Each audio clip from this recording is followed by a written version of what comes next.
नमस्कार प्यारे विद्यार्थियों, एक बार फिर से आपका सीसीए ऑनलाइन एजुकेशन में हार्दिक स्वागत अभिनंदन है। जैसा कि पिछली क्लासों में हमने कारक प्रकरण पढ़ा है और कारक प्रकरण को अब तक हमने कंप्लीट कर लिया है। पिछली क्लास में कुल टोटल जो अपने कारक के भाग बने 14 भाग, उन 14 भागों के अनुसार मैंने अंतिम कक्षा में आपको बताया था कि हम अनुवाद बनाएंगे। तो आज की अपनी जो पहली एक्सरसाइज है कारक आधारित अनुवाद प्रकरण। कारक आधारित जो अनुवाद है एग्जाम की दृष्टि से वो हम यहाँ हल करने का प्रयास करेंगे। बोर्ड के ऊपर कुल मैंने 35 अनुवाद लिखे हैं, एक एक को हम क्रम से कारक के अनुसार बनाने का प्रयास करते हैं। तो पहला अपना वाक्य लिखा हुआ है, राम वन की ओर जाता है। तो देखिए हमने कारक में पढ़ा था प्रति ने ये कहा था कि और अर्थ में किसका प्रयोग होगा, प्रति का, और वहां कौन सी विभक्ति होगी, द्वितीय। तो वाक्य को हल करेंगे हम, राम के लिए किसका प्रयोग करेंगे, राम है, क्योंकि राम क्या है, जो जानने की क्रिया है उसको स्वतंत्र रूप से क्या कर रहा है, संपादित कर रहा है। तो संपादित कर रहा है तो क्या हो गया, कर्ता। अब जानने के अर्थ में कौन सी धातु, गम धातु, लट लकार है। एक एक जब भी हम लकार पढ़ेंगे उस समय भी इन चीजों को पुनः देखेंगे, लेकिन एक बार ये एक्सरसाइज हम यहाँ हल करते हैं। तो राम है वन के लिए वनम, की ओर के लिए प्रति, राम है वनम प्रति क्या आएगा, गच्छति, क्योंकि राम प्रथम पुरुष एक वचन यानी प्रथमा विभक्ति एक वचन है। तो यहाँ पर जो धातु है वो कर्ता के अनुसार आएगी, यानी कर्ता जिस पुरुष जिस वचन का होगा क्रिया भी उसी पुरुष उसी वचन की होगी। क्लियर है पहला वाक्य, राम है वनम प्रति गच्छति, प्रति के योग में वनम में कौन सी होगी, द्वितीय। उसके बाद में अपना दूसरा वाक्य है, सुरेश पाठ को पढ़ता है। कर्तवाच्य का वाक्य है या फिर मैं ये कहूँ कर्ता कारक का वाक्य है। कर्ता कारक में सुरेश के लिए मैं किसका प्रयोग करूंगा, सुरेश है का, ठीक है। किसको पढ़ता है, पाठ को, तो उसका क्या हो गया, पाठ। कर्म में कौन सी विभक्ति करते हैं, द्वितीय। कौन सा नियम पढ़ा था हमने, कर्तुरिप्सितमम कर्म, और उसके बाद में कौन सा पढ़ा था, कर्मणि द्वितीय। कर्मणि द्वितीय ने ये कहा कि कर्ता अपनी क्रिया के द्वारा जिसको सर्वाधिक चाहेगा।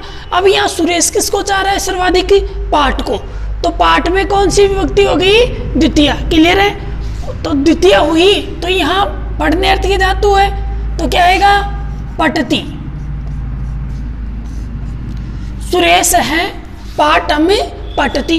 अब देखिए अगला वाक्य अपना, तुम दोनों घर की ओर जा रहे हो, तुम दोनों घर जा रहे हो, ठीक है। तो तुम दोनों के लिए क्या आएगा, बताइए क्या आएगा, युवाम गृहम। अब युवाम कौन से पुरुष का है, मध्यम पुरुष का है, तो हम में युवाम युयम, ये मध्यम पुरुष है ना, तो मध्यम पुरुष द्विवचन है। तो जानने अर्थ में मध्यम पुरुष द्विवचन की धातु में जाएंगे लट लकार में। जब लट लकार विस्तार से पढ़ेंगे तो इन चीजों को पुनः जानेंगे। तो युवाम गृहम क्या आएगा, अब कर्ता के अनुसार क्रिया देखो, अब युवाम है तो द्विवचन है, मध्यम पुरुष है, तो लट लकार मध्यम पुरुष द्विवचन में क्या रूप बनेगा, क्या बनेगा, बोल के देख लो, गच्छति, गच्छत है, गच्छन्ति, गच्छसि, गच्छत है, क्या रहा है, गच्छत है।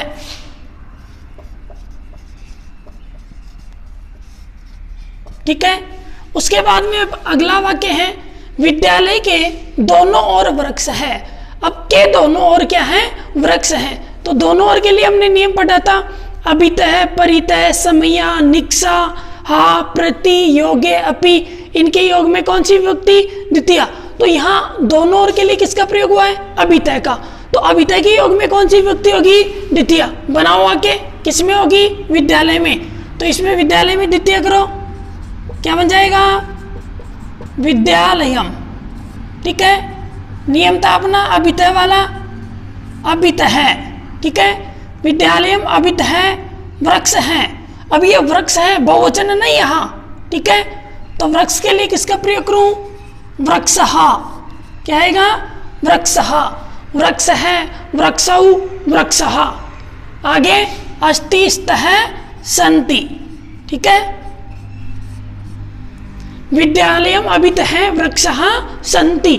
उसके बाद में वह माता के साथ जाती है, हमने तृतीय विभक्ति देखी करण कारक, ठीक है। करण कारक में हमने नियम पढ़ा था संयुक्त अप्रधाने। संयुक्त अप्रधाने ने ये कहा कि सहवाची जो अव्यय हैं, सहवाची अव्यय कौन कौन से, सह, समम, साकम, सार्धम, इन अव्ययों के योग में जो अप्रधान कारक है उसकी करण संज्ञा यानी उसके अंदर कौन सी विभक्ति करेंगे, सात अर्थ में तृतीया। तो यहाँ वह माता के साथ जाती है, तो अप्रधान कारक कौन हुआ, माता। क्लियर है, अप्रधान कारक कौन हुआ, माता। बनाओ, स्त्रीलिंग है ना वह, तो वह के लिए सा। अंग्रेजी में किसका प्रयोग करते हो, सी, ठीक है। ही, सी, इट, स, सा, तत्।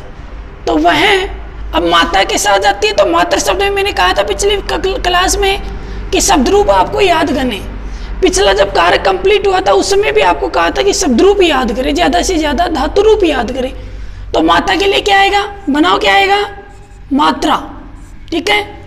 मात्रा हो गया ना। के साथ के लिए सह, क्या करती है, जाती है, तो क्या आएगा, गच्छति, ठीक है। सा, मात्रा, सह, गच्छति, वह माता के साथ गच्छति यानी जाती है। उसके बाद में अगला वाक्य, मोहन कलम से लिखता है। मोहन किससे लिखता है, कलम से। किससे लिख रहा है मोहन, कलम से। तो कर्ता अपनी क्रिया को जिस साधन से सिद्ध करता है, साधक तमम करणम ने ये कहा कि कर्ता अपनी क्रिया को जिस साधन से सिद्ध करता है उसकी कौन सी संज्ञा होगी, करण संज्ञा। और उसके बाद में अगला अपना नियम था कर्तरी करणीय तृतीया। कर्तरी करणीय तृतीया ने ये कहा था कि करण में कौन सी विभक्ति होगी, तृतीया। अनुक्त कर्ता में और करण में तृतीय विभक्ति होती है। बनाओ वाक्य, किससे लिख रहा है, कलम से। उसका साधन क्या हुआ, कलम। कर्ता कौन है वाक्य में, मोहन। मोहन के लिए किसका प्रयोग करोगे, मोहन है, सही है क्या, मोहन ही आएगा ना। अब किससे लिख रहा है, कलम से, तो क्या आएगा, कलमेन।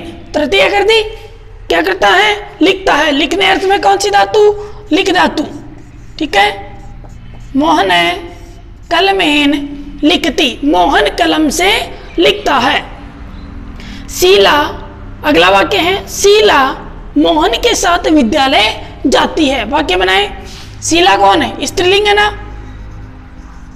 आकारांत है, तो शीला के लिए शीला। अब किसके साथ जाती है, मोहन के साथ। मोहन क्या हो गया, अप्रधान कारक, संयुक्त अप्रधान है, लगेगा यहाँ। तो मोहन के लिए किसका प्रयोग करूंगा मैं, मोहनेन, क्योंकि संयुक्त अप्रधान के अनुसार मुझे यहाँ क्या करनी है, तृतीया विभक्ति। तो शीला मोहनेन सह या समम या साकम या शारदम कहाँ जाती है, विद्यालय। तो विद्यालय के लिए विद्यालयम क्या करती है, जाती है, तो गच्छति।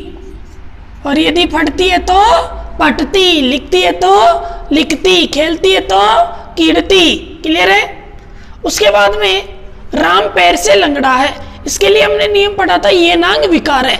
ये नांग विकार ने ये कहा था कि जिस अंग के माध्यम से विकृत प्राणी के विकार को दिखाया जाए उस विकृत अंग में अंग विकार के योग में कौन सी, तृतीया। तो यहाँ अंग विकार कहाँ है उसका, पैर में। पैर में कौन सी करेंगे, तृतीया। किसके पैर में है, राम के में। तो राम तो क्या हो गया, कर्ता।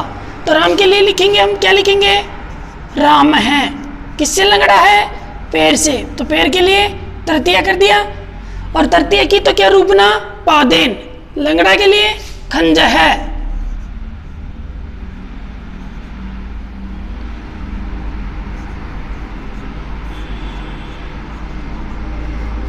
अस्ति,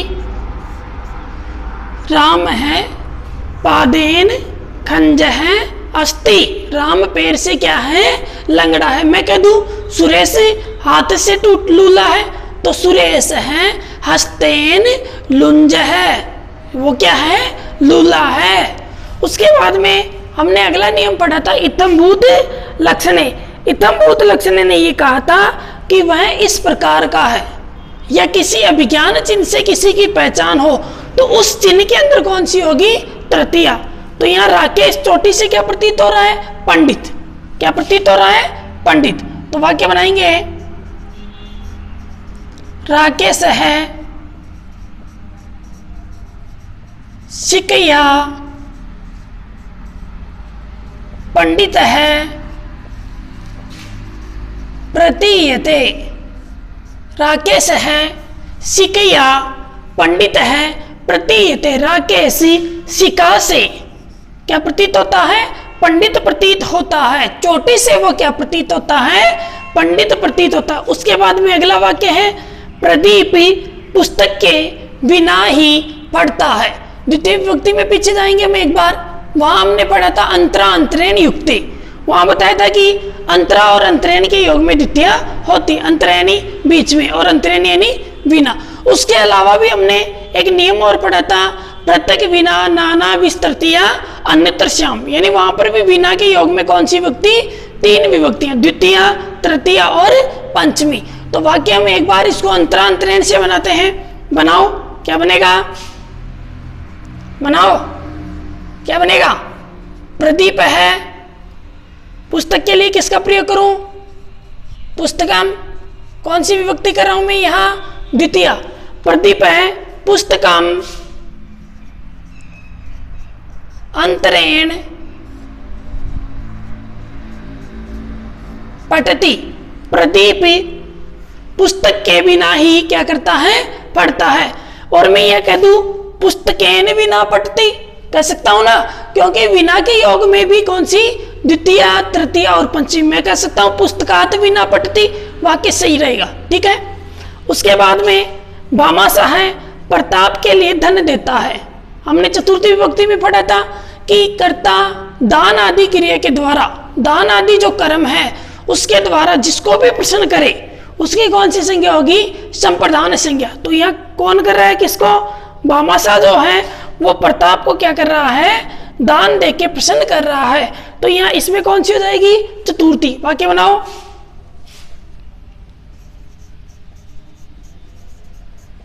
भामाशाह है प्रतापाय धनम यच्छति, कह सकता हूं। यच्छ धातु का प्रयोग भी देने अर्थ में करते हैं, यच्छति या ददाति। भामाशाह है प्रतापाय धनम ददाति। भामाशाह किसके लिए धन देता है? प्रताप के लिए। तो धा धातु के योग में प्रताप में कौन सी विभक्ति हुई है यहाँ? चतुर्थी। ठीक है।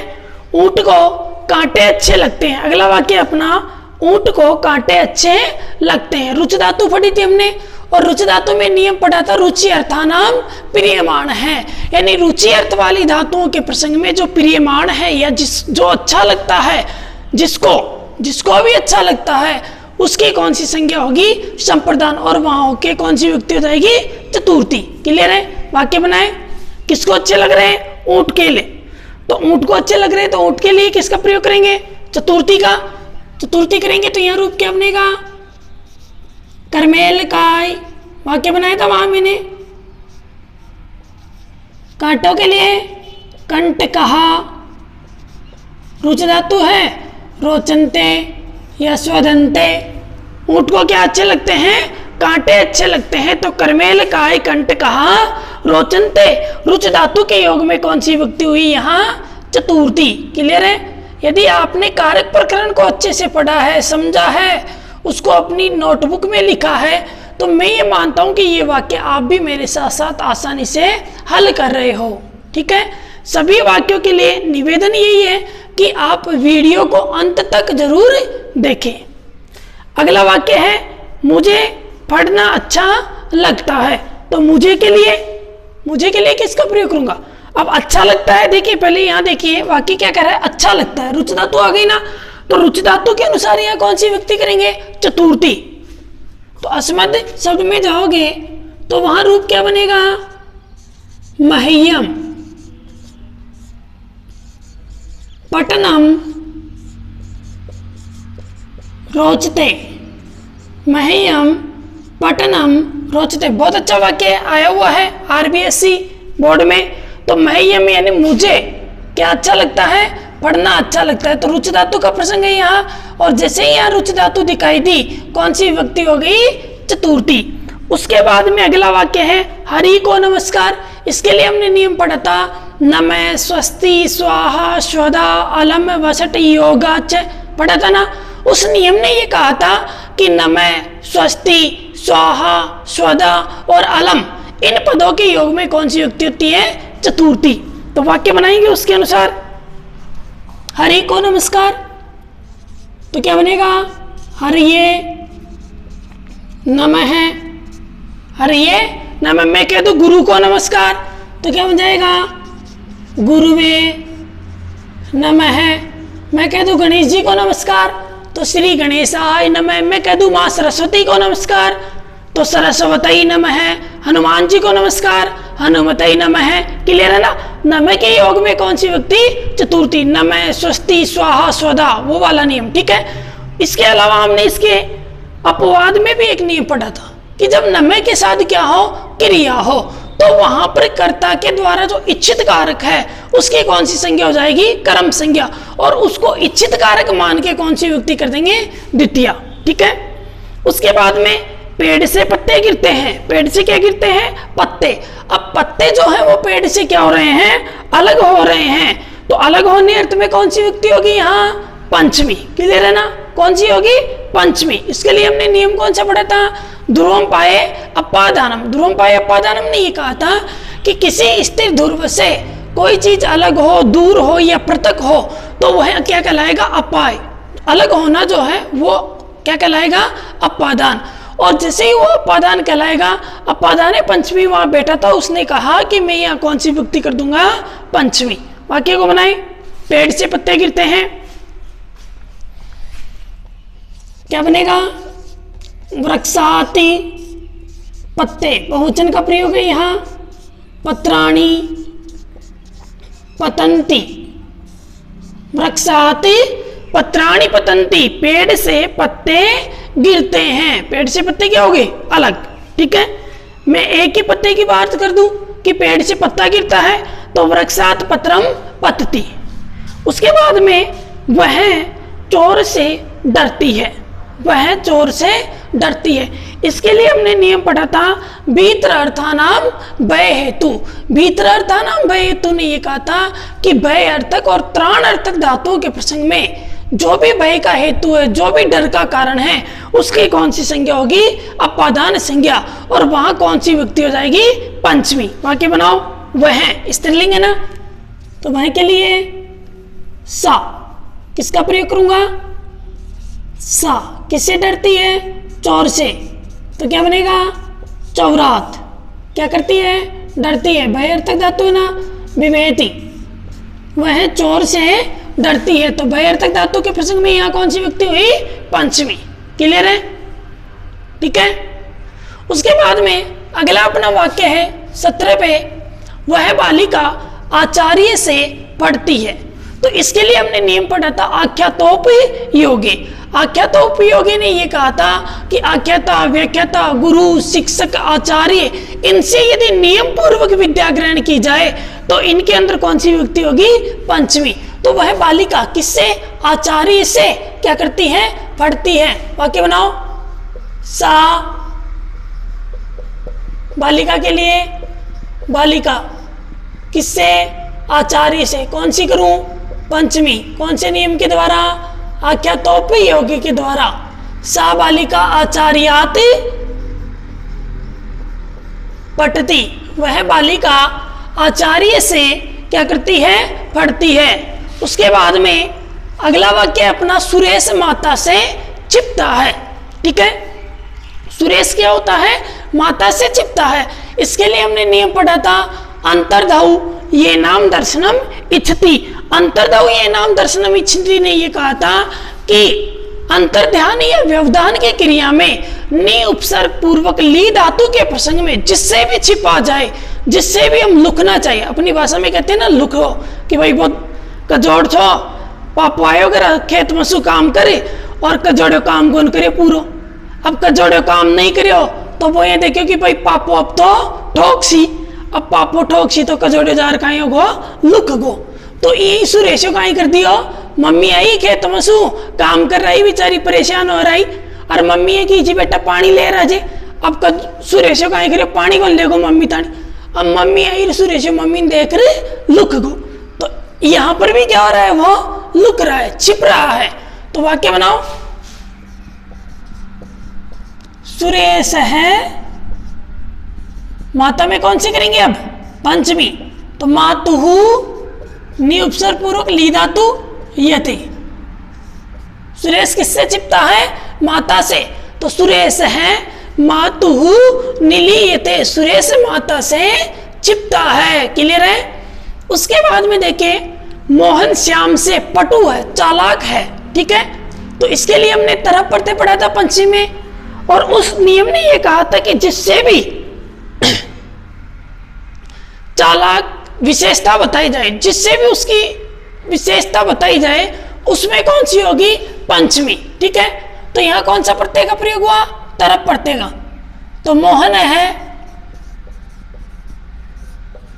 किससे है, श्याम से, तो श्याम आती, शायद ये वाक्य वहां पर भी लिखा था हमने, पटु तरह है अस्ति, मोहन श्याम से क्या है, चालाक है। मैं ये कह दूं कि सुरेश मोहन से निपुण है, तो सुरेश है मोहन आती निपुण तरह अस्ति, क्योंकि तरफ पढ़ते हैं ना, और तरफ पढ़ते के रूप ही पुल्लिंग में राम की तरह, स्त्रीलिंग में रमा की तरह, और नपुंसक लिंग में फल की तरह चलते हैं। कक्षा 9 में हमने इसको पढ़ा है। उसके बाद में गांव के बाहर सरोवर है, बही, बही पद का प्रयोग हो रहा है, और बही के योग में कौन सी विभक्ति होती है, पंचमी। ठीक है, पंचमी करेंगे तो बनाओ वाक्य, ग्रामाति बही सरोवर है अस्ति, गांव के बाहर क्या है, सरोवर है। ठीक है, उसके बाद में अगला नियम है, कवियों में कालिदास श्रेष्ठ है। इसके लिए भी हमने नियम पढ़ा था, यतश्चय निर्धारणम, यानी जब बहुतों में से किसी एक को श्रेष्ठ बताया जाए, तो जिससे उसको श्रेष्ठ बताया जा रहा है, जिससे उसको अच्छा, या सॉरी ये कह सकते हैं कि श्रेष्ठ बताया जा रहा है, उससे, किनसे, यहाँ कवियों से। तो कवियों में कौन सी विभक्ति करेंगे, या तो षष्ठी या फिर सप्तमी। ठीक है, तो वाक्य बनाओ, कवि नाम, ये तो कौन सी हो गई, षष्ठी, और सप्तमी करूं तो कविसुवा, कवि नाम कविसुवा, कौन श्रेष्ठ है, कालिदास। कालिदास है, श्रेष्ठ है अस्ति, श्रेष्ठतम भी कह सकते हैं। उसके बाद में अगला वाक्य है, पेड़ के नीचे बालक सोता है। अधय हमने पढ़ा था, अधय कृते, ऐसे कुछ वाक्य वहां पढ़े थे कि अधय के योग में कौन सी विभक्ति हुई, यहाँ षष्ठी। ठीक है, अधय के योग में कौन सी होती है, षष्ठी। किसके नीचे, वृक्ष के नीचे, तो वृक्ष से अधह बालक है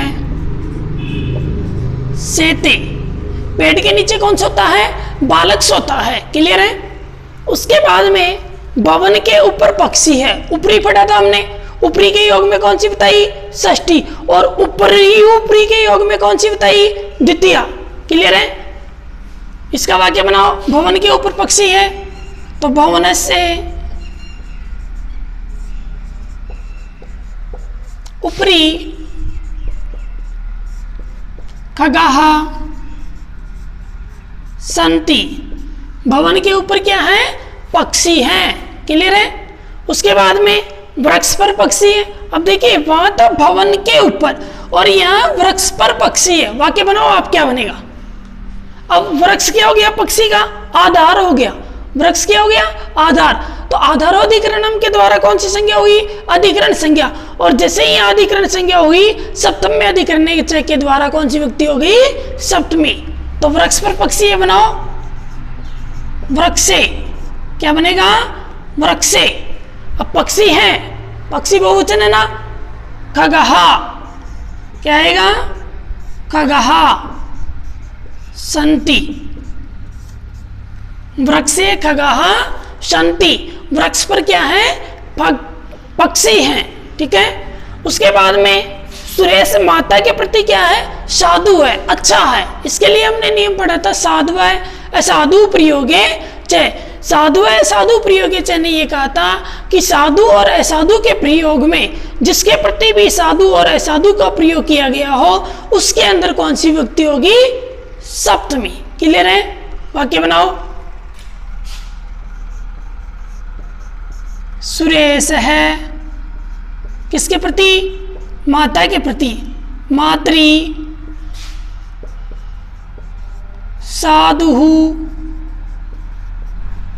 अस्ति, सुरेश किसके प्रति साधु है, माता के प्रति अच्छा है।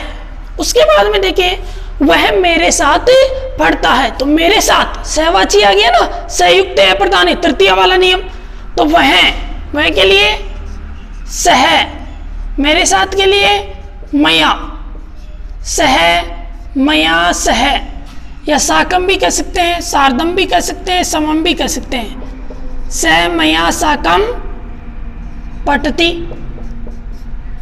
वह मेरे साथ क्या करता है, पढ़ता है। उसके बाद में पर्वतों में हिमालय ऊंचा है, वही कवि नाम कविसु वाला नियम, यतश्च निर्धारणम, जब बहुतों में से किसी एक की जाति गुण क्रिया के द्वारा क्या की जाए, विशेषता प्रकट किया जाए, और वहां पर तमप और ईयसुन प्रत्यय का प्रयोग किया गया हो, तो वहां विशेषण शब्दों के अंदर ही जिससे भी विशेषता प्रकट की जा रही है वहां कौन सी विभक्ति होगी, षष्ठी या सप्तमी। वाक्य बनाओ।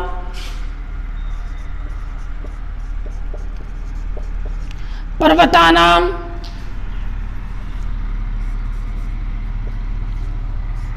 सप्तमी करेंगे तो क्या रूप बनेगा, पर्वतेषु वा, पर्वतानाम पर्वतेषु वा, हिमालय के लिए हिमालय है, ऊंचा के लिए उच्चतम है, कौन सा प्रत्यय प्रयोग हुआ यहाँ, तम प्रत्यय, विसर्ग है बेटा यहाँ, उच्चतम है। आगे अस्ति, यहाँ लिख देता हूं अस्ति, ठीक है। पर्वतानाम पर्वतेषु वा, हिमालय उच्चतम है अस्ति, यानी पर्वतों में कौन ऊंचा है, हिमालय ऊंचा है। आप षष्ठी का भी प्रयोग कर सकते हैं या फिर सप्तमी का भी, एक ही वाक्य भी बना सकते हैं आप, पर्वतानाम हिमालय उच्चतम है, या फिर ऐसे भी कह सकते हैं पर्वतेषु हिमालय उच्चतम है, दोनों सही है। उसके बाद में गुरु शिष्य पर क्रोध करता है, गुरु किस पर क्रोध करता है, शिष्य पर। इसके लिए हमने चतुर्थी में नियम पढ़ा था, क्रोधी दुर्हे रूप, क्रोधी दुर्हे ईर्ष्य असूय अर्थानाम यम प्रति कोप है, यानी क्रोधी दुर्हे ईर्ष्य और असूय धातुओं के प्रयोग में जिसके प्रति भी कोप दिखाया जाए उसके अंदर कौन सी होगी, चतुर्थी। तो यहाँ गुरु किसके प्रति कोप दिखा रहा है, शिष्य के प्रति। शिष्य ने होमवर्क नहीं किया होगा, कार्य नहीं किया होगा, याद नहीं किया होगा, तो जैसे ही गुरुजी ने शिष्य के प्रति कोप दिखाया तो शिष्य में कौन सी विभक्ति होगी, चतुर्थी। बनाओ। गुरुहु शिष्याय, कौन सी धातु, क्रुद्ध धातु, क्या बन गया, क्रुद्धति। क्या करता है, क्रोध, ईर्ष्या करता है तो ईर्ष्यति, निंदा करता है तो असूयति, ठीक है। उसके बाद में सोहन विद्यालय से जाता है, तो सोहन विद्यालय से क्या हो रहा है, पृथक हो रहा है, अलग हो रहा है, अपादान कारक हो रहा है ना, तो अपादान हुआ तो कौन सी करेंगे, पंचमी। वाक्य बनाओ।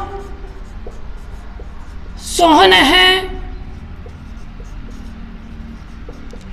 विद्यालयाति, सोहन विद्यालय से जाता है तो क्या करेंगे, गच्छति, सोहन विद्यालय से जाता है। क्लियर है। उसके बाद में अगला वाक्य है, राजमार्ग के दोनों ओर वृक्ष हैं। इसके लिए वही नियम, उभयतः सर्वतः धिक ऊपरी ऊपरी लिखा है ना नीचे, अभितः परितः समय निक्सा के नीचे, या फिर ये नियम भी ले सकते हैं यहाँ, अभितः यानी दोनों ओर, उभयतः यानी दोनों ओर। बनाओ, या तो अभितः से बना दो या फिर उभयतः से बना दो। राजमार्गम अभितः है, आप उभयतः भी लिख सकते हैं यहाँ। राजमार्गम अभितः क्या है? वृक्ष है। तो वृक्षः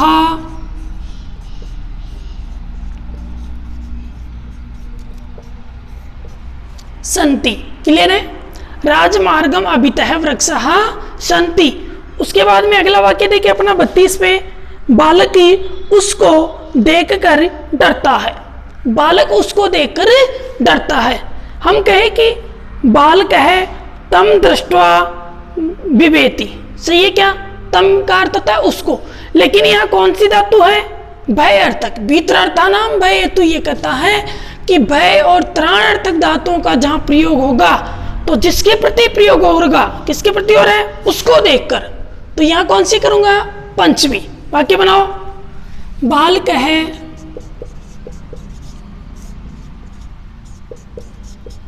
तस्मात्, कौन सी कर दी? पंचमी। तस्मात् दृष्ट्वा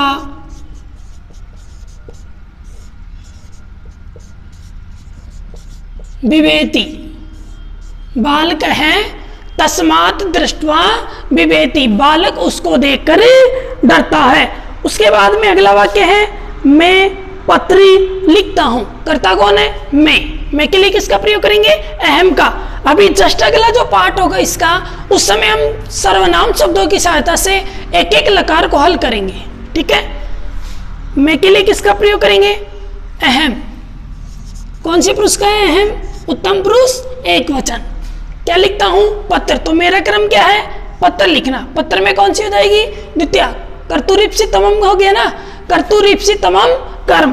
कर्ता अपनी क्रिया के द्वारा किसको चाह रहा हूं मैं? पत्र को। तो पत्र में कौन सी व्यक्ति करूंगा? पत्रम। अहम पत्रम लिखामी। उत्तम पुरुष एक वचन। लिखने अर्थ में लिख धातु लट लकार। ठीक है? उसके बाद में मोहन को लड्डू अच्छे लगते हैं। मोहन को क्या अच्छे लग रहे हैं? लड्डू। अब जैसे ही लड्डू का नाम लिया, शायद आपके भी सुन के मुंह में जो लार होती है वो आ गई होगी, क्योंकि लॉकडाउन की वजह से आपको लड्डू खाए हुए बहुत दिन हो गए होंगे। वैसे कहीं ना कहीं मौका मिल ही जाता है खाने का।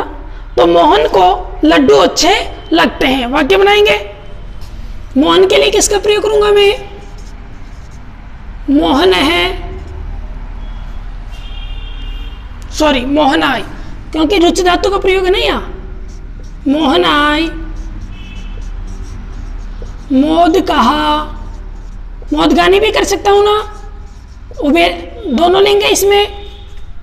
कौन कौन से? पुल्लिंग और नपुंसक।